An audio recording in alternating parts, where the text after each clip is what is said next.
제1기 11과 그리스도와 함께하는 삶을 살펴보도록 하겠습니다. 골로새 교회는 사도 바울이 직접 방문하지 않았던 교회입니다. 그렇지만 로마에서 수감 중에도 교회를 위해서 그리스도 복음 진리 위에 든든히 세우기 위하여 말씀과 기도 사역을 쉬지 않았던 사도 바울의 그 열심을 우리가 이 편지서에서 보게 됩니다.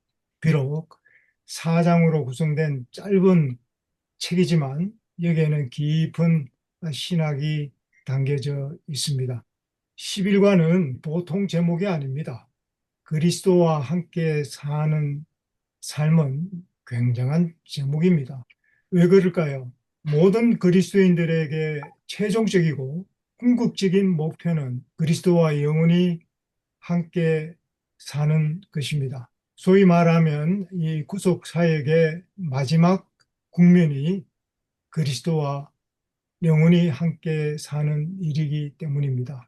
그리고 이 그리스도와 함께 사는 삶은 하나님께서 우리를 향하여 바라시는 거룩한 뜻이고 또 영생과 구원의 조건입니다. 예수님께서 재림하시면 일어날 일이 그리스도와 함께 영원히 살게 될 것입니다. 예수님께서 우리를 데리러 오시는 목적이 우리와 영원히 함께 살기 위해서이지요. 골로새 3장 1절부터 17절까지 성경 본문을 중심으로 이 가정 공부를 하도록 그렇게 구성이 되어 있습니다.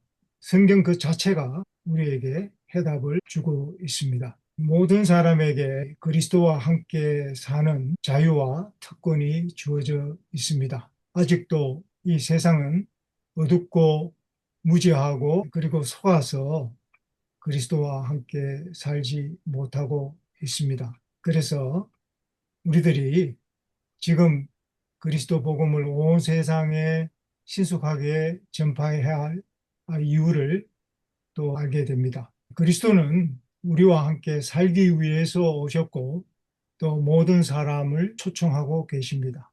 그래서 누구든지 그리스도를 믿고 예수 그리스도의 초청에 응하기만 하면 그리스도와 함께 살 수 있습니다. 그렇게 어렵지 않음에도 불구하고 그리스도와 함께 사는 일이 여전히 어려운 것은 이 세상은 천국이 아니고 이 세상 죄악 가운데서 살고 있기 때문입니다. 하나님을 믿는다라고 하는 우리들도 결코 안전하지 않습니다. 사탄의 미혹과 시험과 공격이 있기 때문입니다. 그래서 오늘 그리스도와 함께 사는 삶이라는 주제로 공부하게 되는 것이죠. 먼저 기억질 한번 보겠습니다. 골로새서 3장 14절 이 기억절은 제목과 관계가 있지요. 우리 사라 집사님 한번 읽어봐 주시겠습니까? 네.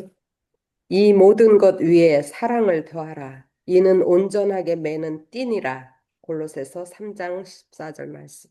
우리가 이 그리스도와 함께 사는 삶을 영위하기 위해서 이 골로새서가 우리에게 요구하는 것들이 있습니다. 이제 앞으로 공부하게 될 텐데 이 모든 것 위에 사랑을 더하라고 합니다. 여기에 나오는 이 사랑은 헬라어로 아가페입니다. 아가페는 이 세상에 우리에게는 없는 하나님의 사랑을 나타내고 있습니다.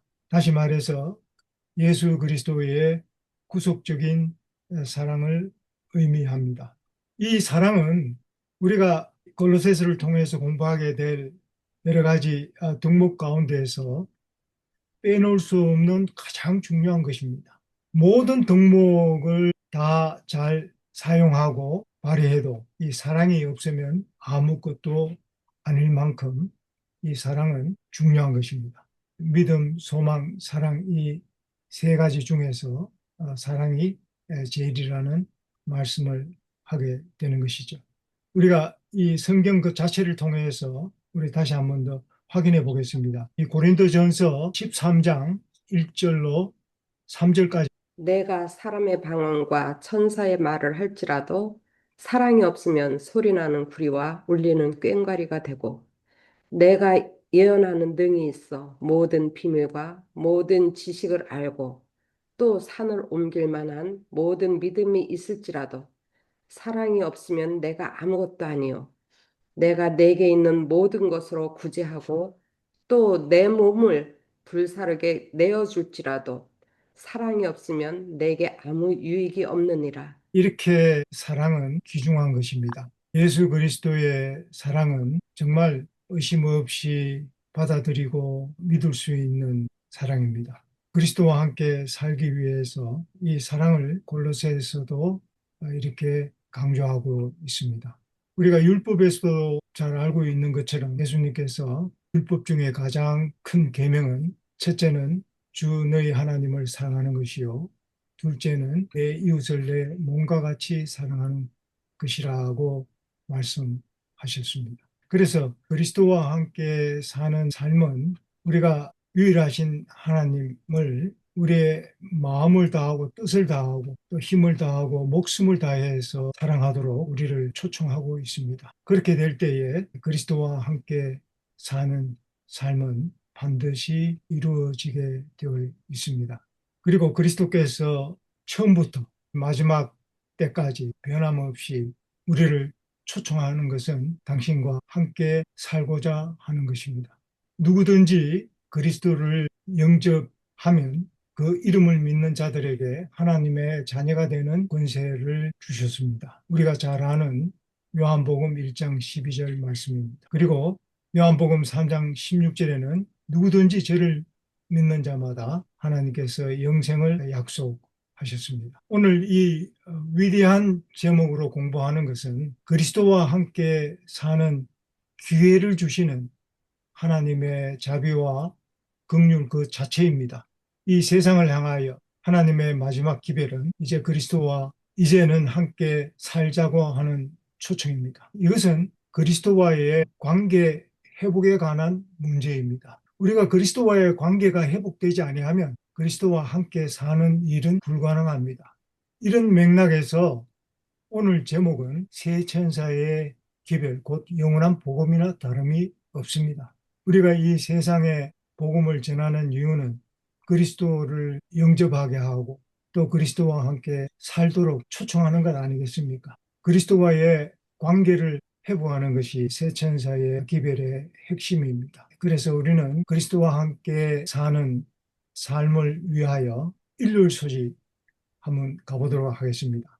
일요일소식에는 제목이 하늘을 향한 마음입니다. 하늘을 향한 이 마음은 골로새서 3장 1절부터 4절까지의 내용으로 성경이 답을 주고 있는데요. 그리고 여기에 또 질문을 합니다. 바울은 우리가 하늘을 향한 마음을 갖기 위해 어떤 조건이 필요하다고 말하는가? 그것은 무엇을 의미한다고 생각하는가? 질문이 두 개이지만 사실은 질문이 하나입니다. 하늘을 향한 마음의 조건과 의미. 의미가 조건이고 조건이 의미입니다. 그 의미를 알면 그 조건을 알게 되고 조건을 알면 그 뜻을 알게 됩니다. 먼저 성경이 제시하는 답을 한번 보도록 하겠습니다. 골로새서 3장 1절로 4절인데 1절, 2절만 우리 사라 집사님 한번 읽어주시기 바랍니다.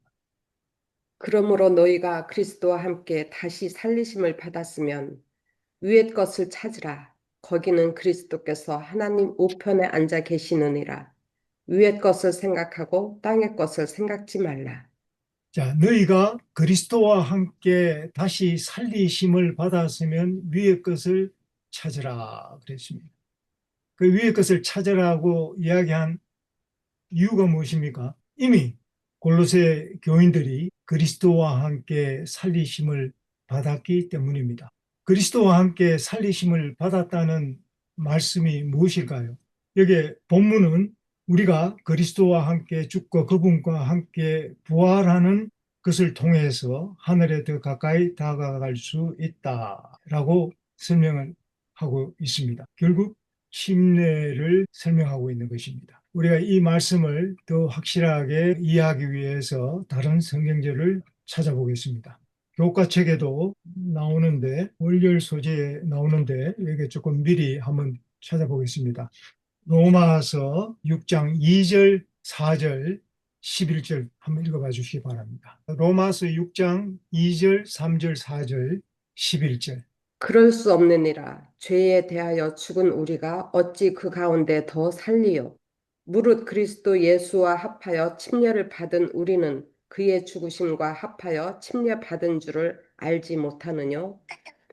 그러므로 우리가 그의 죽으심과 합하여 침례를 받음으로 그와 함께 장사되었나니 이는 아버지의 영광으로 말미암아 그리스도를 죽은 자 가운데서 살리심과 같이 우리로 또한 새 생명 가운데서 행하게 하려 함이니라. 11절. 이와 11절. 같이 너희도 너희 자신을 죄에 대하여는 죽은 자요 그리스도 예수 안에서 하나님을 대하여는 산 자로 여길지어다. 그러니까 침례를 받을 때에 우리가 물 속에 장사되고 옛사람이 죄의 몸이 죽고 그리스도와 함께 새 사람으로 우리가 부활했기 때문에 이제는 어떻게 하라고요? 위의 것을 찾으라. 위의 것을 생각하고 땅의 것을 생각하지 말라는 것입니다. 그래서 예수님께서 우리를 구원하기 위해서 하늘에서 하늘의 보좌를 붙들고 또 손을 내밀고 저희들을 구원하시는 하늘과 땅을 연결하는 예수 그리스도를 보게 됩니다. 그래서 이 골로새서는 바로 이 그림과 마찬가지로 예수 그리스도의 사역을 사도 바울의 골로새서 편지서를 통해서 우리가 다시 보게 됩니다. 하늘을 향한 마음은 어떤 것입니까? 이제 그 의미를 우리가 좀 살펴봐야 되겠죠. 하늘을 향한 그 마음은 죄에 대하여 죽고 하나님에 대해서 산 자는 악의가 없는 순결한 마음일 것입니다. 이 하늘을 향한 이 마음은 사람이 원한다고 해서 가질 수 있는 마음이 아닙니다. 우리가 그것을 하나님께 요구할 수는 있지만 하나님께서 선물로 허락하시는 것입니다. 말하자면 성령의 사역입니다. 이 하늘을 향한 이 마음이야말로 정말 복 있는 사람이죠. 하늘을 향한 사람은 심령이 가난한 사람이고 죄를 애통하는 사람, 봉해하는 사람이고 또 온유한 사람이고 또 의에 줄이고 목마른 사람이고 마음이 청결한 사람이고 또 화평케 하는 사람이고 또 선한 사마리아 사람처럼 강도 만난 자에게 자비를 베푸는 자가 바로 하늘을 향한 마음을 소유한 사람입니다. 이러한 마음은 우리 안에는 없습니다. 인간의 의지나 노력으로는 되지 않습니다. 이것은 전적으로 하나님의 선물입니다. 그러나 사탄은 믿는 자라도 미혹하고 시험하기 때문에 우리는 매일 위의 것을 찾고 하늘을 중심으로 살아야 하지요. 하늘을 향한 사람은 하늘 곧 그리스도를 중심으로 살게 될 것입니다. 이 땅에서 죄와의 투쟁 가운데에서 핍박을 받을지라도 의를 위하여 생명을 아끼지 않고 하나님께 충성하는 마음이 하늘을 향한 마음입니다. 우리가 기분 좋을 때 하늘을 쳐다보는 그런 마음이 아닙니다. 하늘에 들어가기에 합당하고 그리스도와 함께 넉넉히 살 수 있는 마음을 소유한 사람들이 하늘을 향한 마음을 가지고 있습니다. 월요일 소재의 세속성을 끝내라. 굉장히 강하고 적극적인 제목인데요. 세속성을 끝내라. 여기에 대한 성경은 골로새서 3장 5절 6절입니다. 먼저 이 세속성이 무엇인지 좀 쉬운 말로 세상의 속성을 줄인 말입니다. 그러면 하나님의 속성과 반대말인 것을 우리가 금방 알 수 있죠. 그래서 일요일 서재에서 하늘을 향한 마음과 정반대의 속성을 가진 것이 세속성입니다. 그렇기 때문에 세속성은 반드시 끝내야 합니다. 우리가 절교해야 할 속성입니다. 세속성에 대하여 우리가 성경의 답을 한번 찾아보겠습니다. 여기 골로새서 3장 5절 6절이라 그랬으니까 5절 6절을 한번 읽어봐 주시기 바랍니다. 그러므로 땅에 있는 지체를 죽이라. 곧 음란과 부정과 사욕과 악한 정욕과 탐심이니 탐심은 우상 숭배니라. 이것들을 인하여 하나님의 진노가 임하느니라. 감사합니다. 이 땅에 있는 지체를 죽이는 것입니다. 세속성을 끝내는 것이죠. 죽어야 끝나지 않습니까? 바로 이 땅에 있는 지체는 음란, 부정, 사욕, 악한 정욕, 탐심, 이런 것들은 다 어디에 나오는 것들입니까? 이러한 것들은 다 하나님의 율법에서 나오는 것들입니다. 하나님의 이 율법은 이 세상에 있는 모든 땅의 지체들을 다 포함하고 있습니다. 이 세상에 있는 모든 죄를 다 망라하고 있습니다. 그렇기 때문에 우리가 하나님의 율법을 회복하면 세속성을 끝낼 수 있게 되는 것입니다. 그리고 이러한 것들은 세상이나 세상에 있는 것들을 대표합니다. 그렇기 때문에 우리가 이러한 것들을 가능한 우리가 멀리해야 하고 우리가 사랑하지 말아야 합니다. 그래서 또 유명한 성경절 요한일서 2장 15절. 이 세상이나 세상에 있는 것들을 사랑치 말라. 누구든지 세상을 사랑하면 아버지의 사랑이 그 속에 있지 아니하니. 16절 17절. 이는 세상에 있는 모든 것이 육신의 정욕과 안목의 전욕과 이생의 자랑이니 다 아버지께로 쫓아온 것이 아니요 세상으로 쫓아온 것이라. 이 세상도 그 정욕도 지나가되 오직 하나님의 뜻을 행하는 이는 영원히 거하느니라. 아멘. 그 이유까지 다 나와 있죠. 월요일 수지에 나오는 영감의 교훈 사도행전 477페이지에 나오는 그 중간쯤에 신자는 하늘 가는 길을 하는데 한번 읽어봐 주시기 바랍니다. 신자는 하늘 가는 길을 향하여 전진하는 것을 방해하거나 다른 사람들의 발을 좁은 길에서 떠나게 하는 모든 것을 버리고 매일의 생애에서 자비와 친절과 겸손과 온유와 오래 참음과 그리스도의 사랑을 나타내야 한다. 이제 화요일 소지 지식에서 새로워져야 할 필요성을 우리에게 던져주고 있습니다. 세속성을 끝내고 우리가 어떠한 사람이 되어야 할지에 대하여 이 골로새서 3장 6절에서 11절은 우리에게 해답을 또 제공하고 있습니다. 우리가 하나님의 진노를 피하기 위해서 우리가 벗어야 할 옷이 있고 또 입어야 할 옷이 있습니다.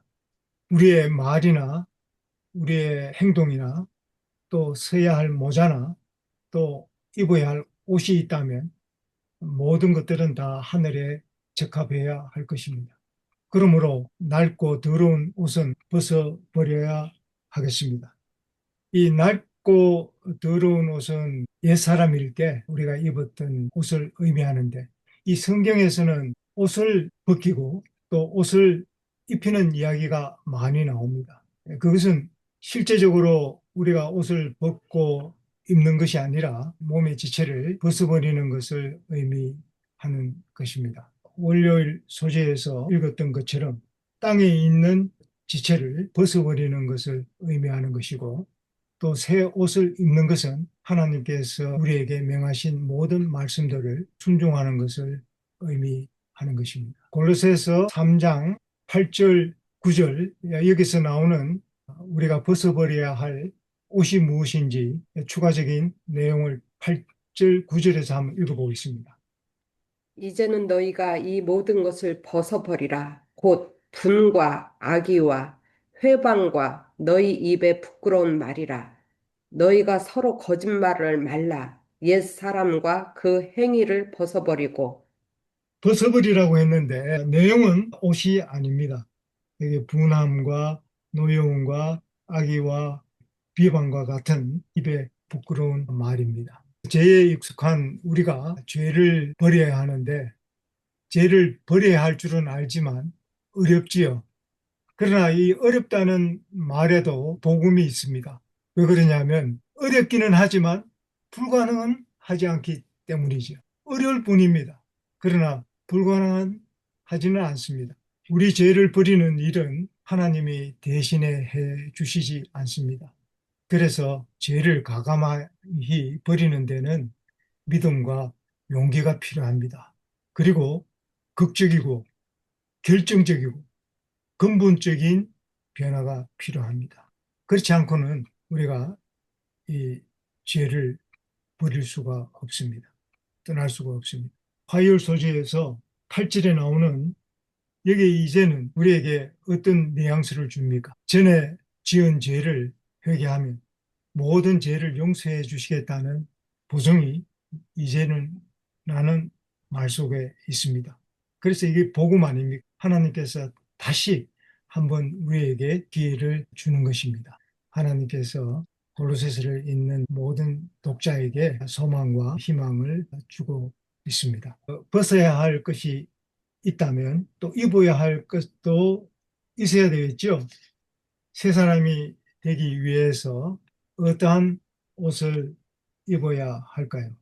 그리스도와 함께 죄에 대하여 죽은 우리가 그리스도와 함께 새 생명으로 부활할 때 새 생명을 받은 자들의 특성이 무엇인지 골로새서 3장 12절에서 14절까지 내용은 분명하게 설명해 주고 있습니다. 12절부터 14절까지 한번 읽어봐 주시기 바랍니다.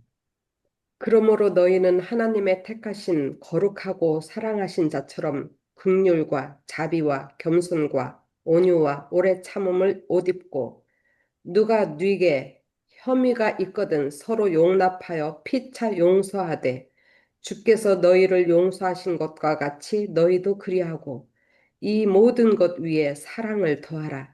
이는 온전하게 매는 띠니라. 그리스도와의 관계를 회복하기 위하여 앞에 있는 긍휼, 자비, 겸손, 온유, 오래 참음 위에 사랑을 더해야 합니다. 아무리 긍휼이 많고 자비가 크고 겸손하고 온유하다 할지라도 사랑이 없으면 우리는 꽹가리가 되고 아무것도 아닌 것을 알 수 있습니다. 그래서 이 모든 것 위에 사랑을 더하라고 그래야지 우리가 온전한 사람이 될 수 있다라고 이야기를 하는 것입니다. 우리가 입어야 할 옷, 하나님께서 우리에게 요구하시는 것은 사랑의 옷입니다. 긍휼과 자비와 겸손과 온유와 오래 참음 그리고 피차에 용서하는 옷, 이란 옷을 입으라고 하시는 것입니다. 이러한 것들은 이미 우리가 이 성령의 열매를 통해서 우리가 다 배운 것이죠. 그리고 생명나무의 열매가 바로 이러한 것들임을 우리가 알 수 있습니다. 사람을 나무에 비유했는데 사람에게 열리는 열매, 하늘이 기대하는 그 열매는 바로 다름 아닌 바로 이러한 것들입니다. 다시 말해서 우리가 입어야 할 그 옷은 하늘이 재단한 바로 품성에 오신 것을 우리가 알 수 있습니다. 이러한 옷을 입은 자들을 하나님께서 데려가시기 위하여 예수님께서 먼저 우리에게 모든 모본을 보여주셨고 너의 십자가를 지고 나를 따라오라고 그렇게 말씀을 하셨습니다. 그래서 우리가 그리스도와의 관계를 회복하기 위해서 하나님께서 친히 마련하신 예복이라고 그러면 좋겠죠. 이러한 예복을 우리가 입고 하나님의 나라를 기다리는 자들이 되어야 할 것입니다. 아멘. 주께서 이 땅에 오실 때에 내가 너희에게서 믿음을 보겠느냐? 그 믿음으로 말미암아 우리가 이 옷을 입기 때문에 믿음을 보겠느냐라고 하는 것입니다. 믿음을 통해서 우리가 옷을 입게 되는 것이죠. 그래서 참 믿음이 중요한 것입니다. 그리스도와의 관계를 회복하는 것은 그리스도에 대한 사랑과 신뢰를 회복하는 것입니다. 그래서 우리가 하나님의 모든 말씀으로 우리가 살 때에 하나님의 관계는 회복되는 것입니다. 그래서 우리가 아무것도 염려할 필요가 없습니다. 골로새서 15절, 16절, 17절까지 한번 읽어봐 주시기 바랍니다. 마지막 성경절입니다. 그리스도의 평강이 너희 마음을 주장하게 하라. 평강을 위하여 너희가 한 몸으로 부르심을 받았나니 또한 너희는 감사하는 자가 되라. 그리스도의 말씀이 너희 속에 풍성히 거하여 모든 지혜로 피차 가르치며 권면하고 시와 찬미와 신령한 노래를 부르며 마음의 감사함으로 하나님을 찬양하고 또 무엇을 하든지 말에나 일에나 다 주 예수의 이름으로 하고 그를 힘입어 하나님 아버지께 감사하라. 그리스도의 말씀이 우리 속에 충만히 거하게 되고 말씀을 믿음으로 행하는 이 지혜로 말미암아 결국 하나님을 찬양하게 되고 또 이러한 자들을 보는 사람들이 하나님께 영광을 돌리게 되는 것입니다. 새 삶을 살기 위해서 우리는 그리스도 중심으로 또 그리스도의 말씀을 중심으로 우리가 가까이 하며 살아야 하겠습니다. 그러면 그리스도께서 약속하신 대로 내가 너희에게 평안을 끼치노니 내가 너희에게 주는 평안은 세상이 주는 것 같지 아니하리라는 그리스도의 평강을 하나님께서 우리에게 주실 것입니다. 여기에 나오는 이러한 모든 은혜와 선물들은 다 그리스도 안에 충만히 있는 것입니다. 그리스도에게서 그리스도를 통해서 우리가 얻을 수 있는 것입니다.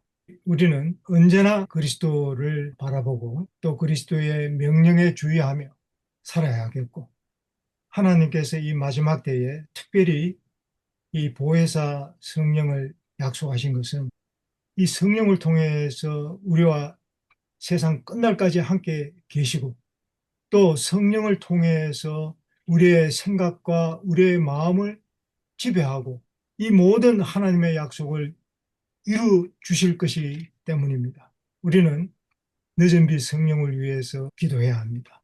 우리가 성령이 없이는 우리가 아무것도 할 수 없습니다. 모든 일은 성령의 지도와 인도를 통해서 이루어질 것입니다. 그렇기 때문에 우리는 무엇을 할 바를 알지 못할 때에 우리가 먼저 기도를 해야 되고 성령을 구해야 합니다. 그러면 하나님께서 성령을 통해서 우리를 사용하실 것입니다. 오늘 그리스도와 함께하는 삶, 참으로 중요한 주제고 영생과 구원보다도 더 중요한 것은 무엇입니까? 그리스도와 함께 사는 것입니다. 영생과 구원은 원하면서 그리스도와 함께 살지 않고 오히려 떠났던 부자 청년을 한번 생각해 보십시오. 영생을 원하면서 그는 그리스도를 떠났습니다. 근심하여 떠났습니다. 그는 그 백성들로부터 존경받는 자였고 나름대로 열심히 있는 신앙인이었습니다. 우리가 그 부자 청년을 책에서 만나게 될 때 우리가 이 세상의 모습 또 교회의 모습 또 우리의 모습들을 보게 되는 것입니다. 영생과 구원보다도 우리가 그리스도와 함께 사는 삶이 얼마나 중요한지를 알게 됩니다. 그렇게 되면 그리스도 안에 있는 모든 은혜와 축복이 우리의 것이 될 것이기 때문입니다. 아무것도 우리가 염려할 것이 없습니다. 아무쪼록 그리스도와 함께 사는 삶이 더 확실하게 되고 또 우리에게 소망이 되고 구원의 확신을 갖게 되는 축복이 저와 여러분의 것이 되기를 간절히 바라면서 오늘 말씀을 줄이겠습니다.